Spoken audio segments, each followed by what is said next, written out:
Y una vez que hemos recibido a nuestro Señor Jesucristo como nuestro Salvador y Señor, el Espíritu Santo entra en nuestra vida y nos llena de su amor. También Jesús viene a vivir en nosotros y Dios es amor. Así que es inevitable que fluya el amor de un verdadero cristiano.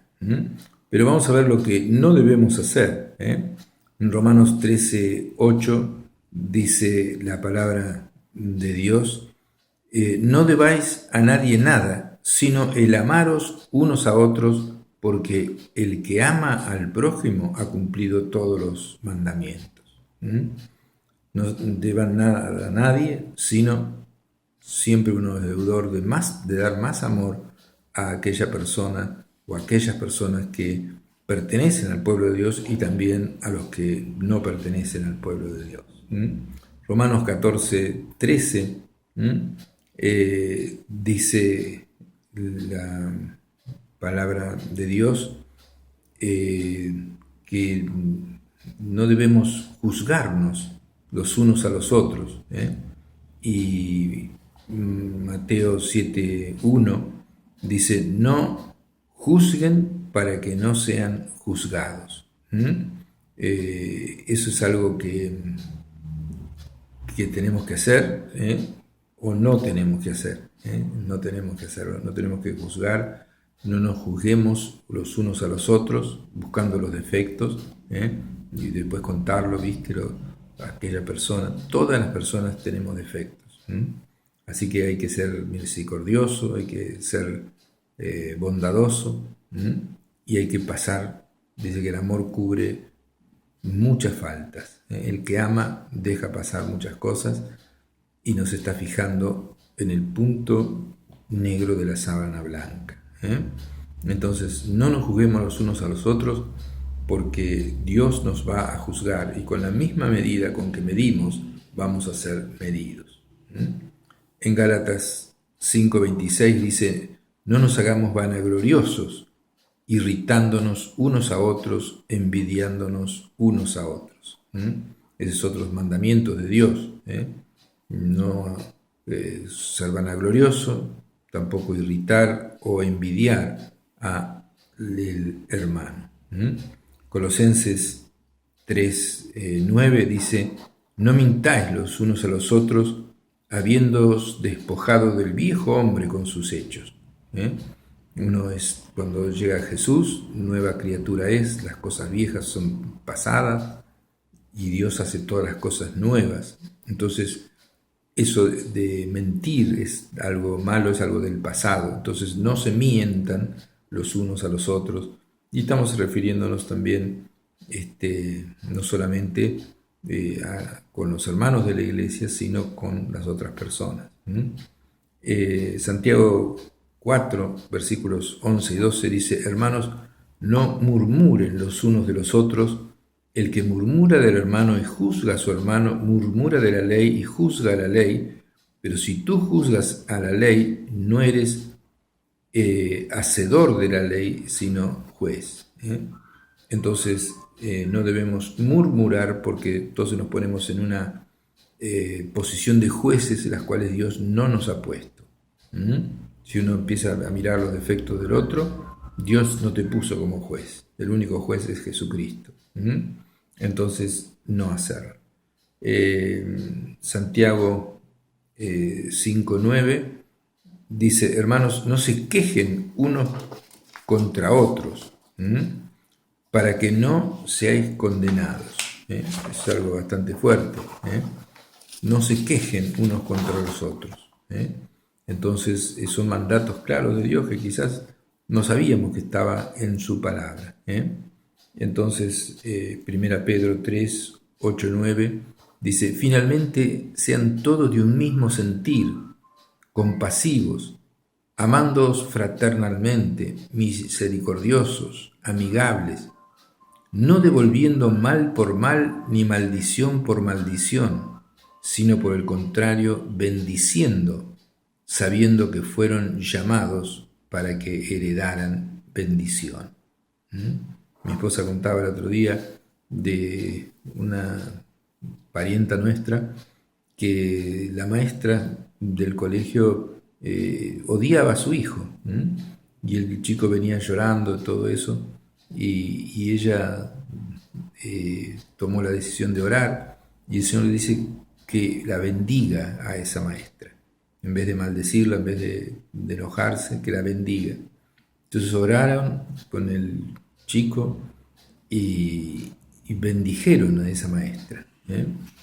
Y después, cuando el chico fue otra vez al colegio, la maestra había cambiado completamente, y esa bendición había llegado, y a su vez lo trató perfectamente el chico, y cambió toda la situación, porque ellos, en vez de maldecir, la bendijeron, y cayó la bendición, y seguramente los malos pensamientos o cosas que tal vez el diablo le había puesto en la cabeza de esa maestra con respecto al chico, o no tenerle simpatía, se le fue. Y dice aquí 1 Pedro 3, 8, 9, no devolviendo mal por mal, ni maldición por maldición, sino por el contrario, bendiciendo, sabiendo que fueron llamados para heredar bendición. Eso es algo maravilloso. Entonces, vamos a ver ahora los unos a otros del amor fraternal. Hay muchas frases en la palabra de Dios que habla de los unos y de los otros. Pero el amor fraternal no consiste solo en prohibiciones y en no hacer cosas, sino que demanda acciones positivas de parte nuestra, para bendición de nuestros hermanos. Entonces, Romanos 15, 7 dice: por tanto, recibíos los unos a los otros como también Cristo nos recibió para gloria de Dios. Cristo nos recibió a pesar de nuestros defectos, de nuestros pecados, de nuestras rebeliones, nuestras maldades. Cristo nos abrazó, nos perdonó, entró en nuestra vida y nos cambió. Entonces, de esa manera debemos hacer los unos con los otros. Entonces, Romanos 15, 14 dice: pero estoy seguro de ustedes, hermanos míos, de que ustedes mismos están llenos de bondad, llenos de todo conocimiento, de tal manera que pueden amonestarse los unos a los otros. Recién uno puede amonestar o advertir a una persona que está equivocada entre los hermanos si uno está, digamos así, lleno de bondad, y lleno de conocimiento de la palabra de Dios. Si no, si uno no sabe y no está lleno de bondad y no sabe cómo corregir a la persona, no se atreva a corregir. Entonces, la persona que puede amonestar a algún hermano que está, digamos así, haciendo algo malo, debe hacerlo con bondad y con conocimiento de las Sagradas Escrituras. Entonces, ¿qué necesitamos para tener el poder para eso, para corregir, para amonestar? Tener bondad y tener conocimiento de la palabra de Dios. Gálatas 5:13, entonces dice de esta manera: porque ustedes, hermanos, a libertad fueron llamados, solamente que no usen la libertad como ocasión para los deseos carnales, sino sírvanse por amor los unos a los otros. Entonces, vamos a pensar un momentito, ¿cómo podemos servir por amor los unos a los otros? Eso sería bueno meditarlo y hacer un mensaje con respecto a eso. Maneras de servir con amor uno a otro, no manera de criticar, no manera de ver defectos, no manera de no saludar, ninguna manera de estar diciendo esa persona es así, o murmurar de esa persona, sino dice: sírvanse por amor los unos a los otros.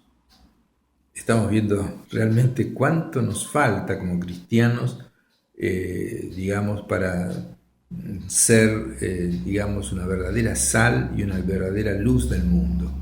Nuestro Señor Jesucristo dice: así alumbre vuestra luz delante de los hombres para que vean vuestras buenas obras y glorifiquen a vuestro Padre que está en los cielos. Por eso el cristianismo está tan chato, porque falta este conocimiento, falta el amor de Dios en las personas, falta ser llena del Espíritu Santo para que la persona sea llena del amor de Dios, y por eso uno en la calle no discierne realmente quién es un verdadero cristiano y quién no. Todos más o menos se comportan igual y tiene que haber una diferencia aquel que tiene al Espíritu Santo y que tiene al Señor Jesús. Gálatas 6:2 dice: sobrellevad los unos las cargas de los otros y cumplan así con la ley de Cristo. Yo tenía un Nuevo Testamento que en este pasaje estaba ilustrado con una fila de personas que todos llevaban una mochila y el que iba atrás se la iba sosteniendo. Ese era el Nuevo Testamento. Dios llega al hombre. Y es así, dice: sobrellevad los unos las cargas de los otros. No pónganle más cargas, sino ayúdenlo con sus cargas uno al otro. Entonces, Efesios 4:2, 25 y 32 dice de esta manera: con toda humildad y mansedumbre, soportándose con paciencia los unos a los otros en amor, por lo cual, desechando la mentira, hablad verdad, cada uno con su prójimo, porque somos miembros los unos de los otros. Y el versículo 32 dice: antes sed benignos unos con otros, misericordiosos, perdonándonos unos a otros como Dios también nos perdonó a ustedes en Cristo. Qué lindo, ¿no? O sea, escuchó: con toda humildad debemos movernos en este mundo, y mansedumbre, soportándonos con paciencia los unos a los otros con amor. Entonces, desechando la mentira, hablen verdad cada uno con su prójimo, porque somos miembros del mismo cuerpo de Cristo. Uno es oído, otro es olfato, otro es la boca, otros son los dedos. Somos un solo cuerpo, y el cuerpo no se odia a sí mismo, se ama a sí mismo, ¿no es cierto? Y si le duele un dedo, le duele todo el cuerpo, a todo el cuerpo le duele. Entonces, dice, sean benignos unos con otros, misericordiosos, perdonándose unos a los otros, como Dios también los perdonó a ustedes al estar en Jesús. ¿Y cómo estamos en Jesús? Y cuando recibimos a Cristo en nuestro corazón, Dios nos perdona por la sangre derramada de Cristo en la cruz. Somos salvos no por obras, somos salvos por la gracia de Dios, somos salvos porque Cristo en la cruz pagó el pecado de todos nosotros, y somos salvos porque tomamos ese regalo de Dios que es la vida eterna al aceptar e invitar a Jesús que entre en nuestras vidas. Y decidimos obedecerle, seguirle y que Él sea nuestro Rey. Entonces podemos tener la salvación, la vida eterna y estar llenos de amor para conquistar a otros también, para que vean que esto funciona, que el cristianismo es algo sobrenatural y que Dios es amor. Vamos a un corte y volvemos.